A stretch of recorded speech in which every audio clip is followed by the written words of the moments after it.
We're about to pull apart the rotating assembly, which includes the crankshaft, connecting rods, and pistons. This is much easier to do with the motor flipped upside down. But remember before you flip it over that there is still probably a bit of water hiding in the block. This is the block that had the stripped water plug, so one side of the block only had a little water left, but the other side still has quite a bit left. This is one of the best reasons to have one of these engine stand trays. There are a few items that need to come off just before the rotating assembly can come apart. Let's have a look at the oil pump.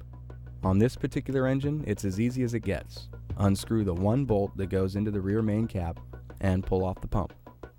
Some pumps have 2 bolts, and even other systems have a few other bolts that hold the pickup tube and screen in place. As our pump came off, you could see the plastic collar that holds the oil pump drive rod onto the pump. If your motor has a windage tray to keep oil from splashing onto the crankshaft, you should remove it now, as well as any kind of internal dipstick tube extension that might be inside the oil pan area. Now we get to this motor's major symptom. The decision was made to rebuild this particular engine when some knocking noises were heard coming from deep inside the engine. It sounded like this. A spun rod bearing was suspected, and after pulling the oil pan, the suspicion was confirmed. These chunks of metal found in the oil pan used to be bearing shells.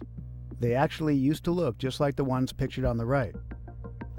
This engine had bad valve stem seals and guides, and oil was being burned in the combustion chamber as we noticed before. The oil level got too low, oil pressure dropped, and the rod bearing heated up, got chewed up, and was spit out into the oil pan. Regardless of the appearance of the connecting rods, you absolutely need to label them before they're removed. You can do this with a number punch set or with a regular old center punch. Having a crank turning socket or a similar tool on your crankshaft is going to be very helpful for the remainder of this rebuild. Alternatively, you could reinstall your balancer and the center bolt if this is going to be your only option for turning the crank.